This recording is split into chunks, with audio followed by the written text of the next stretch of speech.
দেখুন, এই কমিশনের রিপোর্টে ৮ নম্বর পয়েন্টটা অত্যন্ত গুরুত্বপূর্ণ।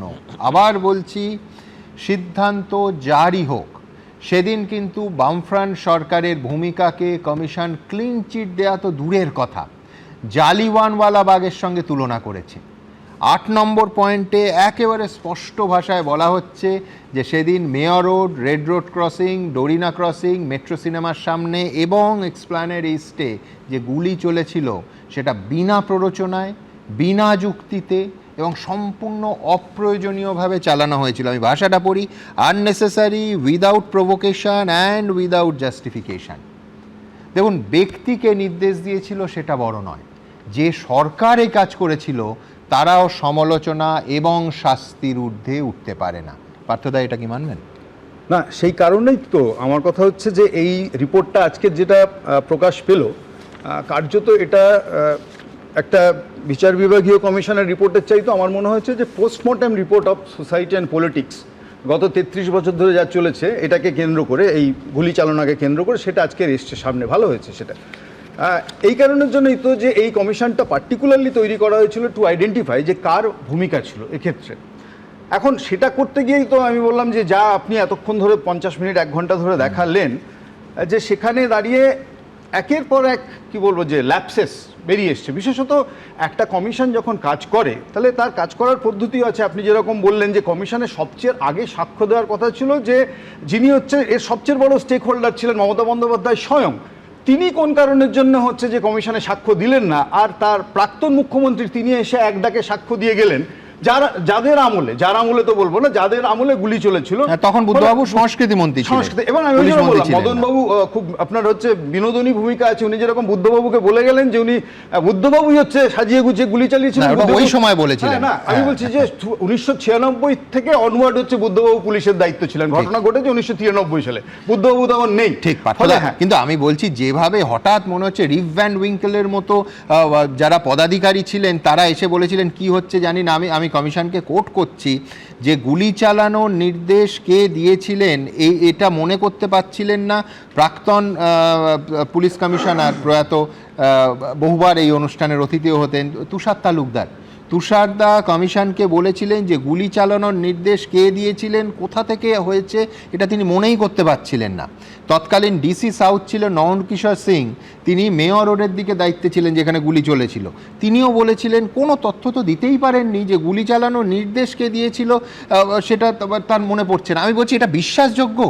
যারা সিনিয়র অফিসার ছিলেন তারা মনেই করতে পারছেন না যে কোথা থেকে নির্দেশ হয়েছিল? এরকম হয় নাকি?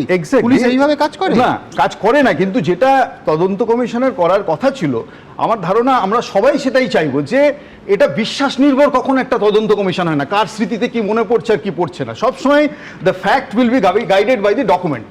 ফলে সেই ডকুমেন্ট নেই, সেই ডকুমেন্ট হারিয়ে যাচ্ছে, অথবা সেই ডকুমেন্টকে উইলফুলি সাপ্রেস করা হচ্ছে।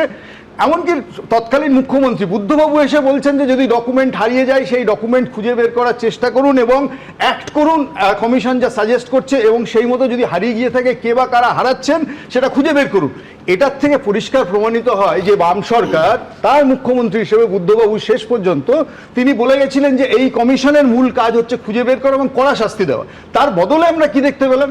তার বদলে যেটা দেখতে পেলাম যে মনীষবাবুর মতো আমলা, যে যাকে নিয়ে আসা হলো, এবং এখানে কোয়েশ্চেনটা আসছে সাপ্রেশন অফ ফ্যাক্ট উইলফুল না আনউইলফুল আমি বলছি না, বাট আমি বলছি ইন্টারেস্টটা যদি পাবলিক ইন্টারেস্টের চেয়ে বড় যদি পলিটিক্যাল ইন্টারেস্ট হয়, সেই কারণের জন্যই মমতা বন্দ্যোপাধ্যায় সেই কাজটা করেছিলেন যে 13 জন শহীদের তালিকা, যেটা নিয়ে তিনি প্রায় 20-25 বছর ধরে তিনি এই করে যাচ্ছেন, আন্দোলন করে যাচ্ছেন, তিনি সেখানে হাজির হলেন না। এবং তারপরে সেই শহীদরা অভিযুক্ত, মানে তাদের অভিযোগ হাজির হলেন না, কিন্তু এটাও বিস্ময়কর যে কমিশনও তাকে ডাকলো না। এবং যার নেতৃত্বে, যার ডাকে এত বড় ঘটনা ঘটলো, এটাই তো বললাম যে কমিশন স্বাধীনভাবে কতটা কাজ করতে পেরেছিল, এটাও কিন্তু একটা প্রশ্নের মধ্যে থাকবে। ফলে বলেছিলেন যে তিনি সম্ভবত বারণ করেছিলেন কমিশনকে, মানে এটাও মানে এখানে দাঁড়িয়ে আর একটা দুটো তিনটে ইম্পর্টেন্ট আসপেক্ট এখান থেকে বেরিয়ে আসে সুমন। একটা হচ্ছে যে উইলফুল সাপ্রেশন হয়েছে কিনা জানি, কিন্তু ফ্যাক্ট সাপ্রেশন যারা গত 15 বছরে করেছেন এরা মামলারা, তারা পুরস্কৃত হয়েছেন। মনীশ গুপ্ত যদি বিদ্যুৎ মন্ত্রী এবং তারপরে রাজ্যসভা সদস্য হয়েছেন, আপনি হচ্ছেন, তাহলে তার ফ্যাক্ট কেন সাপ্রেস করতে হয়েছিল মমতা ব্যানার্জি বলবেন? রাজীব কুমার, আমি বললাম যে চিট ফান্ডের ফ্যাক্ট সাপ্রেস করেছিলেন, তাকেও রাজ্যসভা করতে হয়েছে। এবং আমি আপনাকে বলছি যারা যারা ফ্যাক্ট সাপ্রেশনের সাথে যুক্ত ছিলেন, দে অল রিওয়ার্ডেড। নন্দীগ্রামের যিনি গুলি চালিয়েছিলেন সেই পুলিশ অফিসাররা, তারা হচ্ছেন এই আমলে হচ্ছে যে রিওয়ার্ডেড হয়েছেন। ফলে আমি আপনাকে বলছি যারা যারা ওই আমলে হচ্ছে যে এই কাজগুলোর সাথে যুক্ত ছিলেন, যেখানে হচ্ছে যে লেফট ফ্রন্ট সবচেয়ে বেশি ডিসক্রেডিটেড হয়েছে, সেই লোকগুলো হচ্ছে যে তারা পরবর্তীকালে রিওয়ার্ডেড হয়েছেন।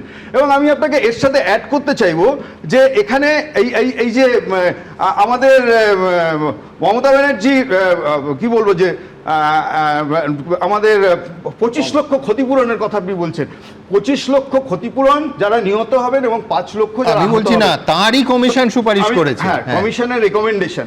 এখানে প্রদীপ্ত বক্তব্যটা এরকম ভাবে রাখছে যে অ্যাজ ইফ চাকরি পাওয়া এবং ক্ষতিপূরণ পাওয়া দুটো আইদার অর, তা না। যে আমার কথা হচ্ছে যে ক্ষতিপূরণের মতো চলবে। এবং আমার দৃঢ় বিশ্বাস, আমি জানি আপনারা খুঁজে বের করুন যে এই রিপোর্ট সাধারণভাবে ক্যাবিনেটে পেশ করার পর সেটা হচ্ছে অ্যাসেম্বলিতে আনা হয়। আদৌ মমতা বন্দ্যোপাধ্যায়ের আমলে এটা ক্যাবিনেটে পেস্ট হয়েছিল কিনা সেটাও হচ্ছে খুঁজে বের করা দরকার। কিন্তু না হলে মরালিটির কোয়েশ্চেন যারা ক্যাবিনেট মিনিস্টার এবং তখন যারা ছিলেন এমএলএ এমপি, তারা হচ্ছে কেন বলবেন না, কেন এটা তো তাদের ব্রেন একদম। এবিপি আনন্দ, এগিয়ে থাকে, এগিয়ে রাখে।